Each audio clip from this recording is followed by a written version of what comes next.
participants in these meetings. But I really feel that the breakfast meetings are important because you get a focused update on particular topics that are very relevant, and I think that I'm particularly pleased the quality of the speakers this morning are excellent, and I think hopefully this will be meaningful and worthwhile. So I'm going to be your introduction to talk to you a little bit more about why we think that cerebroembolic protection is important.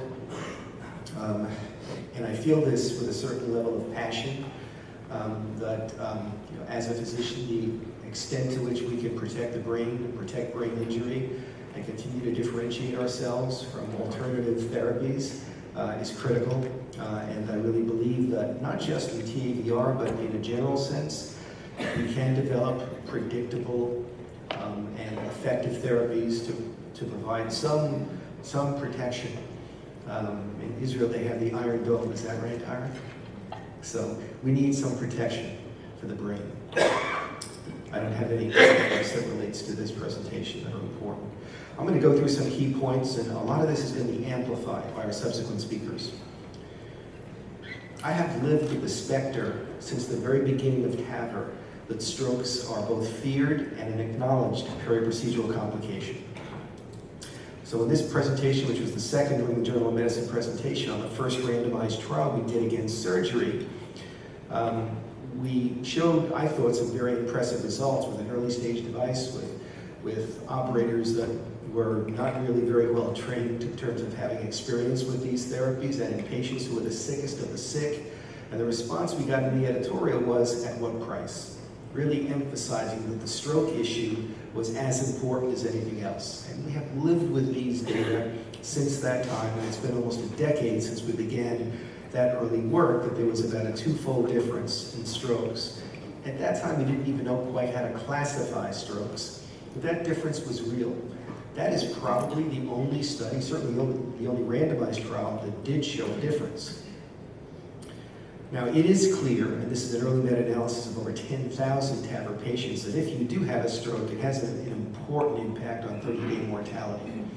So it's not just the fact that we're seeing neurologic events, which in and of themselves are disquieting, but the impact on mortality is very real, and the impact on disability is even greater. Over time, I think the stroke frequency after TAVR has declined somewhat. There's no question about that. And I believe strongly that in more recent studies that it is clearly non-inferior and may even be less than what we see with surgery. So these are data from the Partner 2A randomized trial looking at surgery versus TAVR. These are intermediate risk patients with STS scores between 4 and 8 in general, a median of about 6, and you can see the stroke rates track almost identically. And if anything, numerically, surgery was slightly higher. So no difference in randomized trials. So this is not a unique problem just to TAVR. And the more recent CERTAVI study, also in intermediate risk patients, you see, in fact, if you look at disabling stroke, you actually see a difference. And that difference favored TAVR versus surgery, which again is an interesting observation. So no real difference between TAVR and surgery. But I would still argue that whatever the stroke risk, it is significant. And in the modern era, the way we define strokes, it is more significant than we had previously appreciated, and it's not importantly affected by operator experience. This is an interesting slide looking at contemporary TAVR devices. And this is looking at all strokes. And I think you can see it varies quite a lot from study to study. It's ascertainment, definition dependent. But you see stroke rates as high as 9%, 7%, 5.5%. So this is not a trivial number in our minds when we're talking about a procedure that is being performed now in large numbers of patients. In the most recent randomized trial, the REPRISE 3 study that was presented yesterday at a symposium and in the main arena, the stroke rates, as you can see, were no different between the two devices, CoreValve and Lotus, 4.3 and 4.8%. These are 30-day stroke rates. But it's 4.3 and 4.8%, which is, to me, a significant number. And if you look at the STS database, and this has been pointed out again, this was presented in the main arena yesterday, the first cut at that database at almost 50,000 patients, whereas there was a volume outcome relationship for mortality, for vascular complications, for bleeding, it was not present for strokes, which is to say that I don't care how experienced you are. These are random, unpredictable events that experience does not protect you from having strokes. So even the most experienced operators are going to be faced with the reality that they are going to have a level of strokes that it is going to be unpredictable, and to those patients, it is absolutely devastating. Most of these strokes occur in the first 72 hours. Now, we saw that in the first part of the trial. 73% of the strokes that occurred within 30 days occurred in the first 72 hours. These are two other studies. This is the Canadian study from Laval, and this is France 2 from Didier Cheche. Clearly, the majority of these events occur early in the first few days. We can argue about exact timing. This is a very nice analysis that Samir Kapadia did in the expanded partner group of over 2,600 patients. And we did this very complicated statistical analysis with Gene Blackstone that only he could understand. Looking at stroke frequency, what you see there is this acute phase effect. And this acute phase effect demonstrated that the vast majority of the measurable strokes occur in the first 72 hours. Stroke frequency is highly definition dependent. So the classification, ascertainment, whether or not you do neurology assessments and what they are, and thresholds for detecting subclinical events, I think vary dramatically from study to study. And I have to really credit Alexandra and her group. NeuroArt did a spectacular job of putting this into context and really memorializing this. A lot of the early data on this, and I also credit Steve Messi because he did a very interesting study called the De Novo study looking at surgery, and finally put to rest the notion that the surgical patients are protected from strokes. And if you actually look at these patients carefully and look at some of the subclinical or less obvious clinical effects of strokes by having neurologic ascertainment, the stroke rates are much higher than we had previously appreciated. And I think all of this led to some really provocative analyses. This is one of my now new favorite slides. This is a patient-level pooled analysis from the multiple TriGuard studies. This is 142 patients. Looking at the frequency of neurologic events, depending upon what variable you look at. Whether it's a disabling stroke by VAR2 criteria, all strokes, HA stroke definitions, looking at cognitive function, looking at NIH stroke scores, or looking at DWMRI. I think you can see that depending upon what variable you look at, you can have stroke rates as low as 1% and as high as greater than 90%. But if we're talking about brain infarction, loss of neuronal tissue, neuron cell death, this occurs in the vast majority of patients who have TAVR, almost 100% of patients.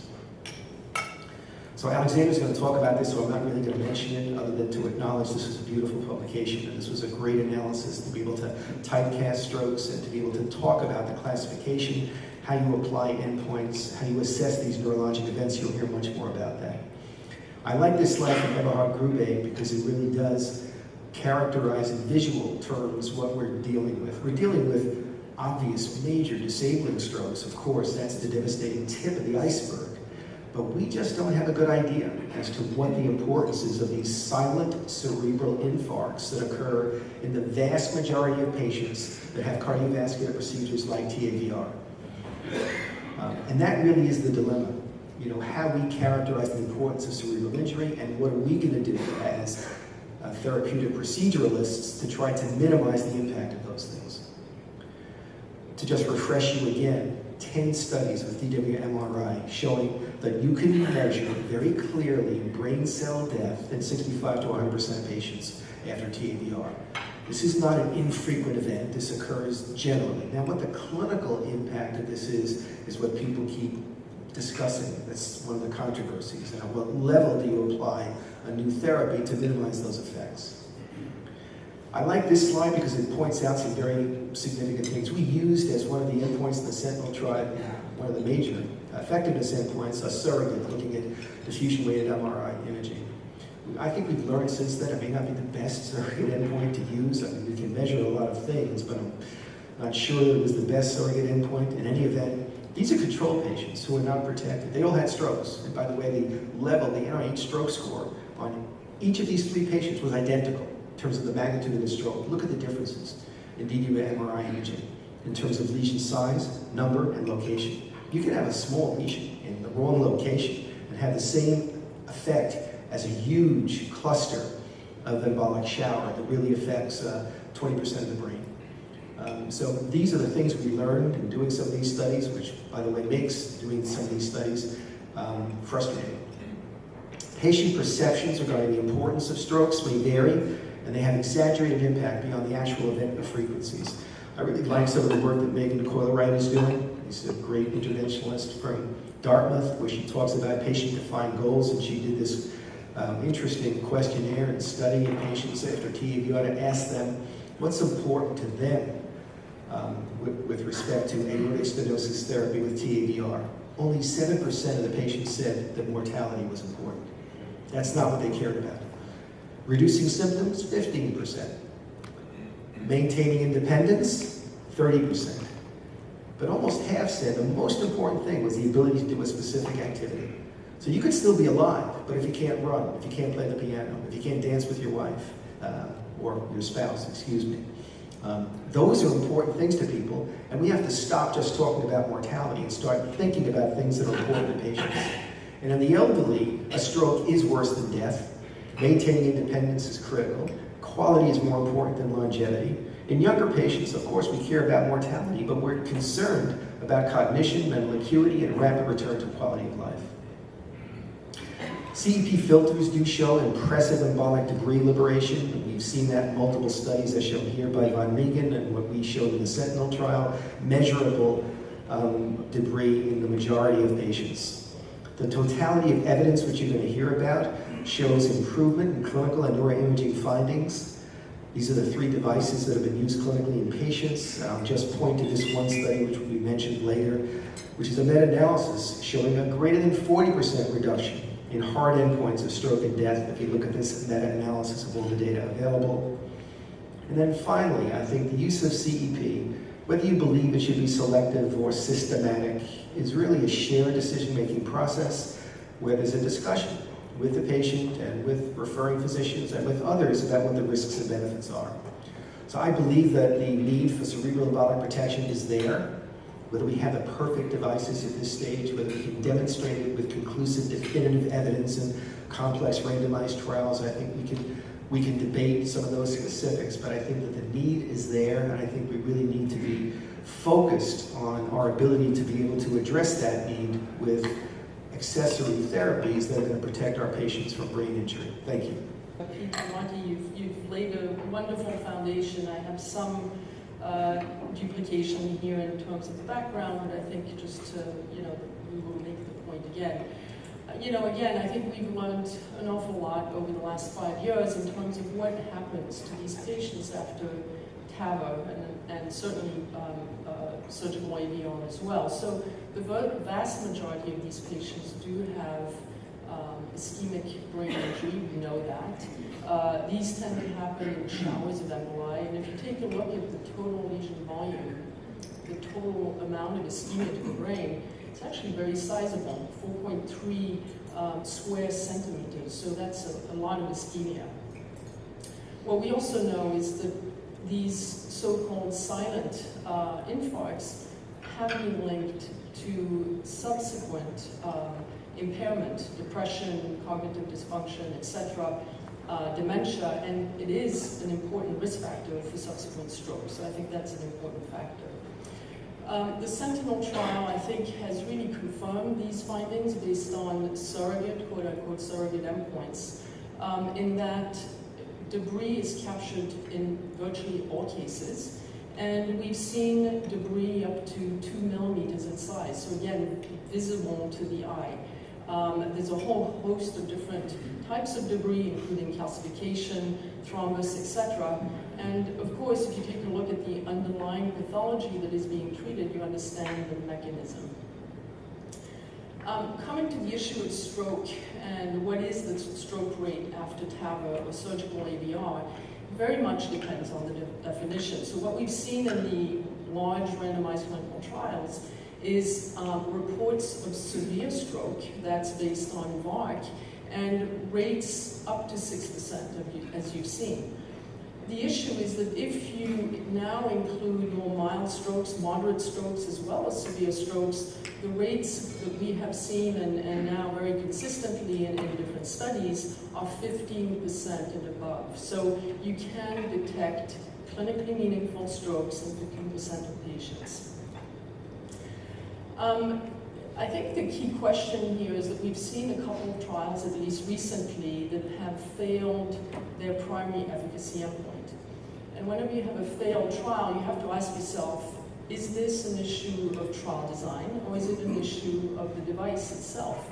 Obviously, we're trying to test the effectiveness of the device, but unless we have very sound methodology in our clinical trials, we're really not going to be able to assess the performance of the device. And what we've seen and what we've shown here is enormous variability in how to measure and assess stroke. How is that defined, whether we're using VARC definitions, which have been extremely useful for consistency in these studies. The American Stroke Association, if you talk to the neurologists, they have very different definitions. So should you be reporting severe stroke or all stroke, more mild stroke, etc. And then, of course, uncertainty around diffusion-weighted MRI endpoints. Which endpoint should you use? Should you use a count? Should you use volumes, as it was used in Sentinel? There's clearly variability in the measurement. And then, of course, questions of clinical relevance. So let's just highlight some key issues with Sentinel, for instance. Why did Sentinel miss its primary endpoint? Is it a device issue or a trial issue? And I honestly think that this was really a trial issue. I think the trial was underpowered. And it really speaks to the enormous variability in total lesion volume. What I'm doing here is lining up for you many trials that have been done, recent trials, Clean TAVI, Sentinel, Deflect 3, and NeuroTAVR, and just focus on those red bars to show the enormous variation in the total lesion volume. And factors such as the timing of MRI, whether you're doing this in 2 days or up to 7 days, will have a meaningful consequence on that measure. There is signal intensity attenuation with MRI, and we simply know that. Whether you use a 3 or 1.5 Tesla system, of course, enormous variation in the standard deviation of the measurement. This is not normally distributed. The TAVR system that you're using in the clinical study will have an impact on the total volume. And of course, loss to follow-up. We know that patients that are too sick to go to MRI, perhaps because they've had a stroke, is going to introduce bias in that assessment. So for Sentinel, if you go back to the study, it would have taken about 140 patients per group to actually have a significant difference for superiority. Variability in neurologic injury. So Marty showed this slide. Depending on what you're reporting, there's a whole host of different frequencies and incidences here that you can see. So are you reporting disability, major stroke, mild stroke, etc., or are you going to imaging endpoints? And I think that really has a tremendous impact on the ability to detect differences in the clinical study. So this brings us to NeuroArc. Clearly trying to assess, to better define and bring consensus to these endpoints. The purpose here was to provide a framework on how to assess, measure, and classify neurologic endpoints in cardiovascular clinical trials.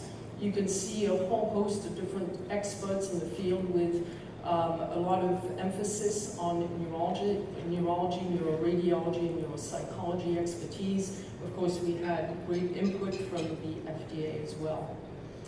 I think the key first point is that NeuroArc applies to all cardiovascular clinical trials. This is not just for cerebral protection. And neurologic evaluation and endpoints really need to be tailored to the procedure of the device that's being evaluated.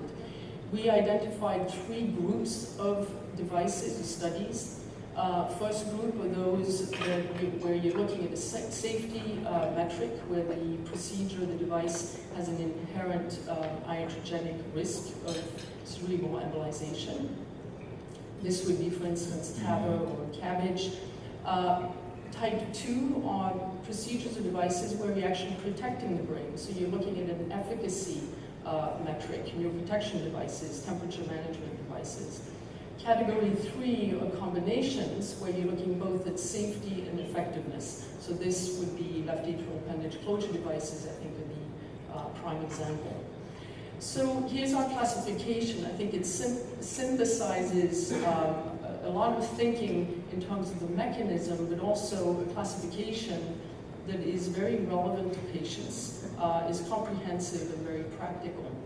So we have 3 types. Type 1 are what we call overt CNS injury. These are acutely symptomatic. And this is analogous to VARC2 definition. So it's ischemic stroke, hemorrhagic stroke, and hypoxic ischemic injury. We pull that out on its own because, of course, the mechanism is different and the prognosis is different as well. Type 2 or covert CNS injury, these are acutely asymptomatic, but detected on brain imaging, and of course the infarction and hemorrhage classification. And then type 3 here are neurologic dysfunction without any evidence of CNS injury, so acutely symptomatic, but no imaging evidence of any injury. This is TIA and delirium without CNS injury. So delirium has a worse prognosis as a standalone, but also delirium is the presenting symptom in strokes up to about 40% of cases. It's important for these definitions to be consistent with historical definitions. So if you take a look at VARC2 strokes, that's analogous to our type 1 overt stroke. For the American Stroke Association, it's the combination of overt and covert, so that's type 1 and type 2. We do emphasize clinical relevance, so we recommend here acute severity that's based on an NIH stroke scale, including mild, moderate, and severe neurologic dysfunction. And in terms of disability, long-term disability, we include 2 categories, one being fatal stroke, as well as stroke with complete recovery. Obviously, these are very relevant to patients. In terms of the clinical, functional, and anatomic assessments, we're relatively prescriptive in the recommendations. For serial assessment with stroke scales, disability, delirium assessment, cognition, as well as quality of life at the different time points in the course of the clinical study. And in terms of imaging, of course, in efficacy trials, doing imaging that is protocol-based, and in safety studies, doing imaging that's based on neurologic findings as well as delirium. Again, Monty showed this slide, but basically synthesizing safety trials that are symptom-driven with symptom-driven imaging, effectiveness trials where there is a protocol-mandated imaging study, and then screening for symptoms after that. So key messages here: stroke obviously is unpredictable, devastating. We've talked about the variability in the rates depending on the ascertainment, and NeuroArc provides recommendations for the assessment of endpoints in the wide scope of cardiovascular clinical trials. They're device and procedure specific. They differentiate requirements for safety and efficacy measures. They provide increased sensitivity, and this is important for clinically relevant measures. And in terms of the MRI endpoints, the selection and consideration for measurement, to reduce measurement variability. Thank you.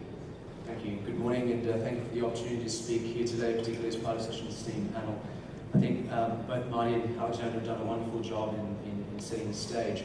When I was first provided this topic, I thought long and hard about how to proceed by not regurgitating what you had heard from Alexander in regards to NeuroArc, and not try and preempt and say too much of what I'm sure Jeff did a wonderful job in laying out in terms of the evidence. So I decided to take somewhat of a more philosophical approach to this question of what are the meaningful endpoints of cerebral embolic protection in clinical trials to support adoption with regards to major stroke, minor stroke, and imaging.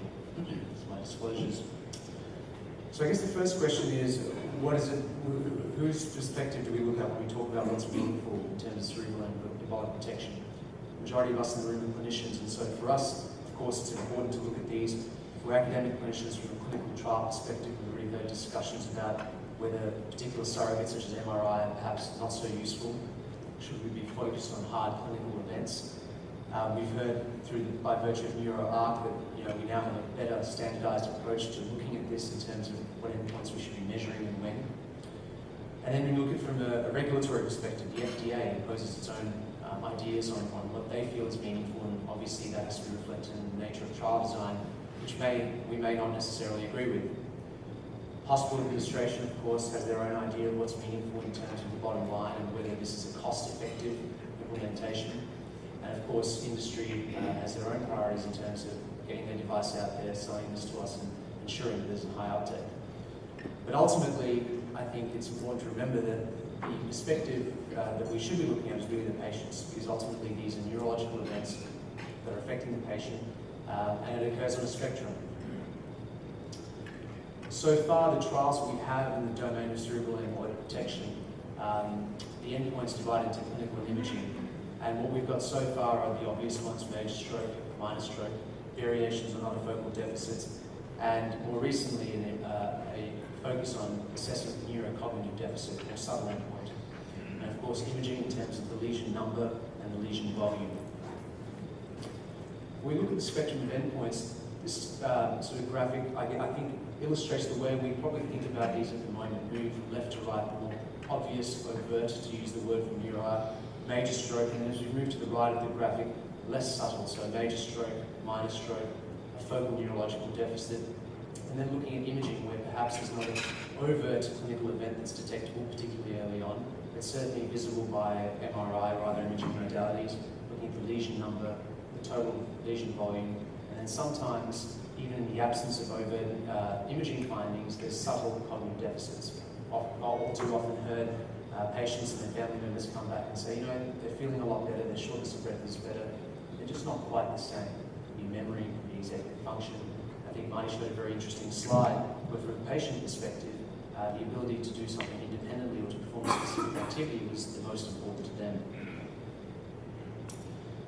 If we look at the endpoints that have been assessed in cerebral embolic protection trials so far, the clean tabbing, the primary endpoint was the number of lesions in the protected region at 2 days, and then the secondary endpoint of the total lesion volume both at 2 and 7 days, and then the total number of lesions at 7 days. In Deflect 3, the primary endpoint, of course, was MACE, but the secondary endpoint was the number and the volume of new lesions at 2 to 6 days, and they also assessed neurocognitive deterioration after the procedure and in 30 days. The EMBOL-X trial with the surgical AVR, the primary endpoint, of course, was freedom from radiographic or clinical CNS infarction within 10 days, and a secondary endpoint that included radiographic and clinical CNS injury within 90 days, so a lot longer follow-up time. They also looked at embolic volume and neurocognitive decline, particularly focused on delirium assessment. In this trial, C trial, primary endpoint of MACE, but the secondary endpoint was the number of new lesions and also an assessment of neurocognitive deterioration 5 to 7 days. The Sentinel trial, which received a lot of attention, particularly at this conference, the primary endpoint, of course, was safety. In regards to efficacy, the total new lesion volume in 2 to 7 days in the protected regions. The secondary endpoint was the total number of new lesions in terms of volume, degree of disabling stroke, a battery of neurocognitive testing, as well as major vascular complications.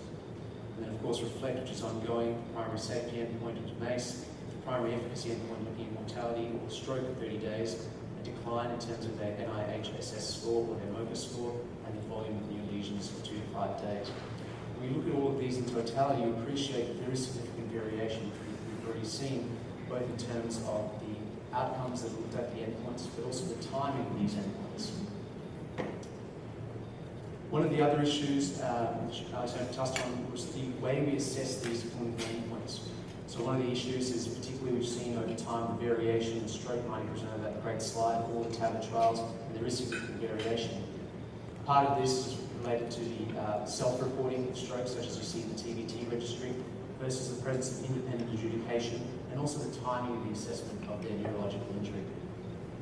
In terms of stroke itself, there are varying definitions of stroke, depending on whether you use the VARC criteria, and and also different variations in the grading and severity, such as if you use the modified Rankin score.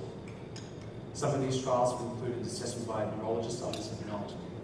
There's been a variability in the use of assessment tools, such as the NIH SS score, and also the timing of evaluation, whether they had a baseline assessment, whether it was done post-procedurally and when, whether there was a pre-discharge assessment, and then looking at 30 days and the need for assessment beyond. With regards to cognitive function, initially we looked at cognitive function as really as a global tool. The mini mental state exam provides a very broad assessment. But we've also come to understand that some of these patients have deficiencies, not necessarily in their global function, where they perform well on these assessments like MOCA and the MMSE, but they have impairments in specific domains of cognitive function, such as memory, attention, executive function. And I think that's particularly important as this therapy moves to a younger, lower-risk population. In terms of imaging, there has been some variation. MRI is now the accepted standard. The different sequences of MRI used and the differences in changes of lesions over time also impacts the decision about the endpoints. Whether we should be looking at the total number of lesions, the volume of lesions, or both.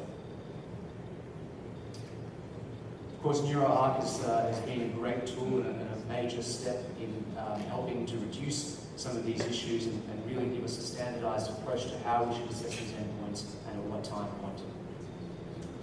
Well, we're coming back to how meaningful these are, and again, from the patient perspective, what is the impact of all of these clinical endpoints that we're measuring? Well, of course, we know that the risk of mortality is much higher when patients have stroke. But importantly, their quality of life is also impaired. And these are some of the domains from the SF-36 scoring system. So vitality, physical well-being, bodily pain, their general health perception, their physical role functioning in their day-to-day life, their emotional role functioning. We know that there's a high rate of major depressive disorder in patients who suffer a stroke, social role functioning, and of course mental health. There's also a financial burden with neurological deficit. That is the direct cost, of course, the in-hospital stay in patients who have a stroke, both short and long-term, the need for rehabilitation, for example. And then there's the indirect cost, the loss of productivity that results from someone in society who's had a stroke, particularly a major disabling stroke. So to come back and answer the question, what are the meaningful endpoints to support adoption? Well, I believe that they're all meaningful. And the question remains, though, to what degree is each of these endpoints important? I think from an imaging perspective, it provides great insight into uncovering what is, to use the definitions from NeuroArc, a covert injury. When we look at minor stroke, that's obviously an overt injury, and I think we're getting better at assessing those by virtue of combining a thorough clinical examination with imaging. Major stroke, I think, is obvious to most of us, and that's something pretty good at detecting. But somewhat more subtle features with neurocognitive decline and understanding, the presence of, or assessing rather than identifying the presence of dysfunction without injury. So I think they're all meaningful endpoints. As I said, it remains to be seen which of these from a clinical trial perspective are necessarily more meaningful than others. But I think if we look at it from a patient perspective, they certainly are all meaningful. As I said, particularly as we move to a younger, lower-risk population. And today we've talked about the role of CEP in TAVR, but potentially the application of this device to any left heart procedure. Well, in order to make the case, I think actually the previous speakers have done that pretty well. I think the important aspect of this, if you put this in perspective and where we were in terms of our initial treatments, we were taking debilitated elderly patients who had no meaningful quality of life, and were at the trade-off between say a 3 or 5% risk of a overt or major stroke versus really resurrecting someone who had no quality of life, who just say wanted to go to the park or see his or her grandchildren. It's certainly a different endpoint and trade-off than when we're talking about the populations we're moving in now. And I think that's particularly important as we're moving into not just younger populations, but we're talking about asymptomatic patients, potentially earlier in the disease process. You have to really think about those trade-offs when we're dealing with people who are functional, who are working, who minor degrees of deficits can have a major impact on their social life and even their economic well-being. So when we have careful neurologic scrutiny, as you've seen it emphasized, the average rates, of course, go up more to the 15% when you're having prospective analyses of these with applying the ASA and AHA guidelines. I think the NeuroTaver study was very enlightening because this was a contemporary study done in the United States with fairly modern designs and designed valves and contemporary techniques. And even though it was a small study, I think it was pretty enlightening to see that by the AHA-ASA guidelines, not sort of self-serving endpoints perhaps that we were using in our trials, you had a stroke definition at 30 days of up to 15%. And I think importantly as well is that in 40% of the patients, their cognition diminished, and that becomes, I think, an important metric when we're really thinking about the populations that we're moving into in contemporary trials. Now, the consequences of stroke, first of all, it kills people. The mortality, I mean, when we looked at the earlier studies, 1-year mortality was well over 4 or 5-fold when you compare those with stroke without stroke. And of course, your physical functioning and disability, when you have that, even patients who have, quote, full recovery by neurologic assessment have some residual dysfunction. And I think very importantly, especially when we're talking about people who are much more active in their economic and social life, only less than half of people with strokes return to work, and it creates financial strains. But another thing not to underestimate, and this is a characteristic of illness, is over 3/4 report social isolation. Illness excludes people, and this is not something that's going to recover. And I think you have to keep that in mind when we dismiss these, quote, minor events or for these individuals. In terms of this, I mean, we did many studies of this, of course, even in the early days, but we've certainly learned that every step of the procedure puts a patient at risk of stroke, whether it's crossing the valve. I mean, look at the DW-MRIs just from crossing the valve in ordinary catheterization. Naturally, the valvuloplasty, the valve deployment. I mean, from the early days when we were analyzing the stroke, to me, it was like taking a soft stone when you think of the valve and crushing it with your heel. I mean, imagine that in a flowing bloodstream. It was, I mean, honestly, when we started doing this, before we even were doing the studies, we didn't know whether that was going to be the overwhelming problem that was going to preclude the ability to do this device at all. I mean, you had to look at the consequences of deploying a stent. We've already known that this is virtually a universal phenomenon, and of course, when you have a DW-MRI, a defect alone, your likelihood of having an overt stroke is multiple. And of course, another aspect of it, which we don't have our handles on, but you have to think about when we're dealing with our population, is a large literature, not necessarily obviously in TAVR yet, when you have the volume of lesions on MRI, the later consequences in terms of long-term dementia there. And I think the last thing we want to do is accelerate dementia in a population of now, say, people in their 70s. And I think we have to keep that in mind when we blithely say, well, the p-values aren't there in these studies. Another underestimated one, I think this is some recent papers are very enlightening, is just the consequence, what delirium means. And of course, when you have postoperative delirium, it actually has a 3-fold increase in mortality, and besides the cost of it. But the correlation of higher burdens of DW-MRI lesions and emboli has been established.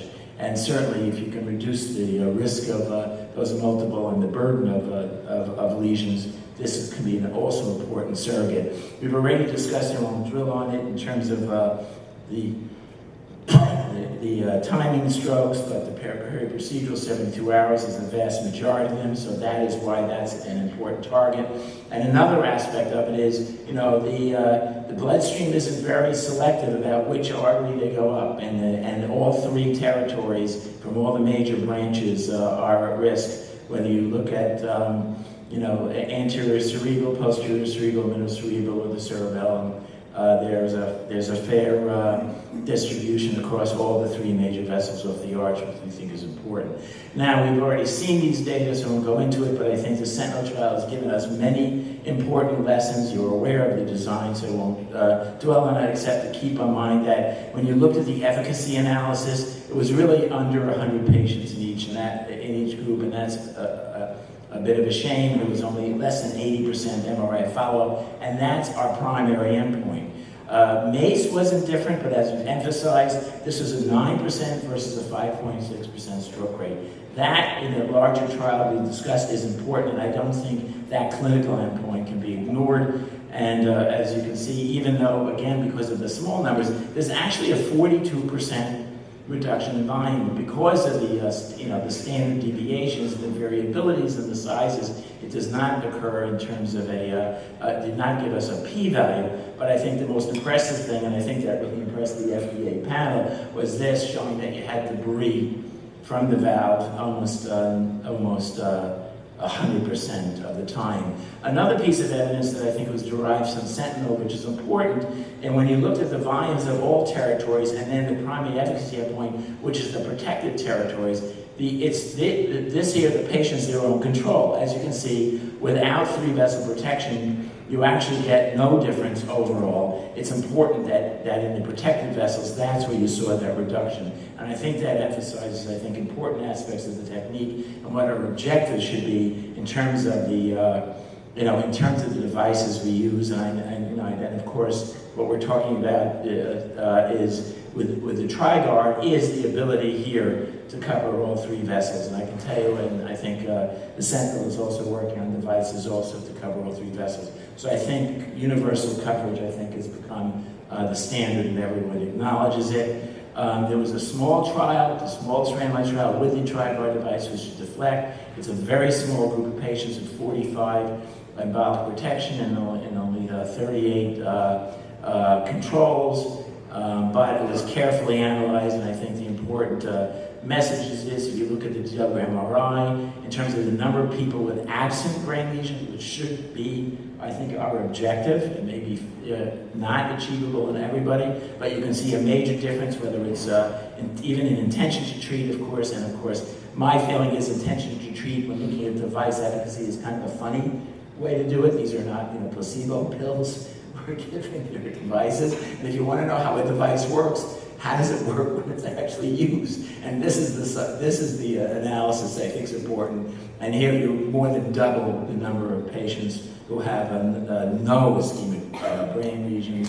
And of course, when you look at stroke and cognition, whether you look at TriPad or control, when you look at ASA stroke by treatment or cognition, you can see a major improvement in terms of, you see major improvement certainly in the stroke aspect, and also in the absence of the worsening of NIH and MoCA.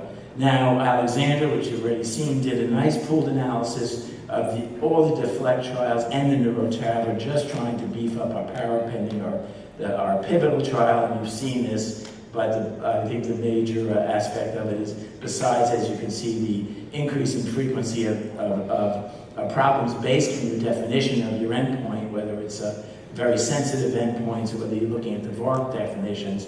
But I think you also see that in the TriGuard, you can also see a benefit of this in this group, even though you can't find a MACE. I think you can see a very strong trend, especially when you look at the VARC2 stroke definitions, which is significant, and even moving up to a more sensitive analysis with the American Stroke Association. And I think that's a very compelling start for our evidence base with this device. Now, last year, Dr. George Dengus and Agostino put out a meta-analysis of a heterogeneous group of trials. And let's face it, meta-analysis of some people is to analysis as metaphysics is to physics. So, but I still think it's highly suggestive because of the lack of power we have in so many of these studies. And as you can see, whether you look at total lesion volume, number of new ischemic lesions, patients with a patient-based ischemic lesion, and of course, when you're looking at clinical endpoints, whether it's worsening of a stroke scale, when you're looking at overt stroke and the like, there are strong trends and significant reductions across the board. Now, just to touch upon the REFLECT trial, which hopefully will add to this body of evidence, I think it's important, given the conversations we have, we incorporated both clinical and imaging endpoint and worsening of MoCA in a sequential hierarchical manner. And we hope that the cumulative power of that, even though these studies are not large, may give us finally and I'm optimistic, will give us finally a hard endpoint and a p-value to really nail this down, which we unfortunately missed with Sentinel. So I think what we can summarize is overt and covert strokes are significant complications, and they may be of great consequence, especially as we're moving into low-risk younger populations. I said that it's acceptable for a 90-year-old is not acceptable for a 70-year-old. As someone who's getting to that age, I can speak with authority on that. And the weight of evidence certainly indicates that embolic protection reduces these events. 3-vessel coverage, I think, is the standard, and I think will lead to further improvement in these clinical trial outcomes. And we do know, certainly in the TRICARD, the super protection is safe and does not add at all to procedural risk. So thank you very much. So I'll try not to be redundant because a lot of my background slides have already been presented. So I'm going to focus distinctly on and specifically on the economics with regards to transcatheter aortic valve replacement and the role that cerebral embolic protection would play in those economics. So these are my disclosures. So several of these discussants have talked about the VARC2 disabling stroke prevalence and what that portends with regards to mortality. And I just wanted to focus on basically the strain of a stroke with regards to the ability to function independently, enjoy your life, etc. So there is a broad scale economic impact from having this event. Stroke is definitely underreported in TAVR studies, and this slide has been shown a couple of times, but basically what I'll focus on is that neurologic identified deficits and worsening neurocognition with new brain MRI lesions and or higher lesion volume is something that really deserves mentioning. Dr. Moses already mentioned a lot of this, and again, I'm just going to focus on the greater the volume of diffusion weight imaging lesions seen on MRI, the greater the long-term risk of cognitive dysfunction and long-term dementia. And every step of a transcatheter aortic valve replacement procedure can lead to this burden and put patients in jeopardy of these types of long-term consequences. When we look at MoCA scores, basically patients who underwent TAVR without embolic protection demonstrate a reduction, and while patients who undergo TAVR with the TRICARD device demonstrate improved scores on cognition and memory testing. Again, this has a significant economic impact. So while a disabling stroke by definition leads to a decrease in patients' quality of life, brain emboli have been shown to lead to cognitive impairment. Cognitive impairment and impaired memory are amongst the strongest correlates of decreased quality of life in post-stroke patients. Mild cognitive impairment is a precursor to dementia, and what can be kind of justified from all of this is that mild cognitive impairment itself carries with it a significant decrease in quality of life. That's the denominator of cost effectiveness. So patients with mild cognitive impairment demonstrate worse physical and social functioning, worse mental health states, and are less functionally independent. There have been several analyses done in this area with regards to the impact of cerebral embolic lesions post-TAVR. Patients who have this type of sequelae are more likely to exhibit post-procedure delirium. This will increase both post-procedure and long-term mortality and extend your length of stay in the hospital, resulting in several estimates of added cost. If you reduce brain emboli post-TAVR, hypothetically, you could reduce the risk of post-procedure delirium and thus decrease post-TAVR length of stay and overall costs. There are several different venues that this is felt to be impactful. In the index hospitalization, acute ischemic strokes in the setting of TAVR could add more than $25,000. And this was a decision analytic model that used one kind of estimate of this, but this is what it could be in the setting of an especially complicated stroke. After discharge, it doesn't stop. Long-term and ischemic stroke with moderate disability can increase annual healthcare costs by $60,000 with accrual based on longevity. If you think about it from a provider economic standpoint, this will result in deductions from the fee-for-service revenue stream that you have. And so if you discharge a patient and you use these ancillary services and you get them out of the hospital quickly, you will take a hit because Medicare is not going to double pay. And so basically, a lot of your reimbursement is going to go to the skilled nursing facility or home health care as a result of the post-acute care transfer policy. Longer term, transitioning from mild cognitive impairment to dementia has been shown to add an annual excess cost of $6,000 per patient. If we look at clinical trials, we can see the partner, this is a very nice analysis that was done by Suzanne Arnold and colleagues, that a major stroke actually contributed about $16,000 in cost to a transcatheter aortic valve replacement. This was basically seen again in partner 2, but what I want to focus on with that population is that the margins between TAVR and surgical AVR are extraordinarily slim. And the cost effectiveness of transcatheter aortic valve replacement that's been studied in a societal kind of perspective are very, very dependent on the occurrence of these complications. I.e., if you sustain a stroke, TAVR does not become cost effective anymore.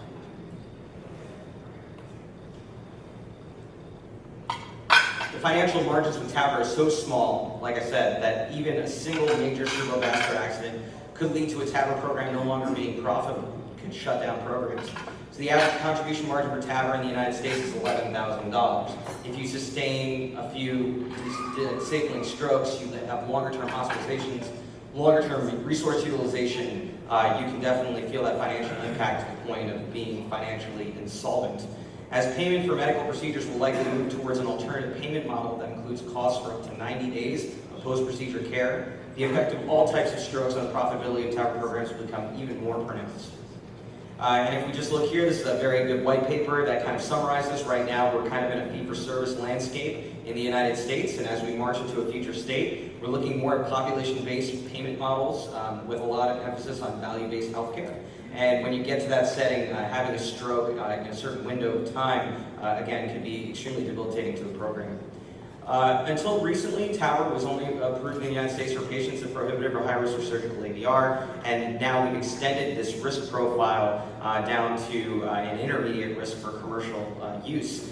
Studies of TAVR in low-risk patients with essentially no major comorbidities are currently enrolling. If we look at population-level consequences of cerebral emboli and lower risk, if you expand TAVR to low-risk populations and you have heightened disease recognition, this could lead to 10 times the current number of patients being treated with TAVR. And if stroke risk is not mitigated, this then becomes an exponential issue. You get a dramatic increase in healthcare costs associated with treating patients suffering stroke. Why? Because like Dr. Moses said, if you suffer a stroke at the age of 70 versus suffering a stroke at the age of 90, again, the outcomes there are dramatically different.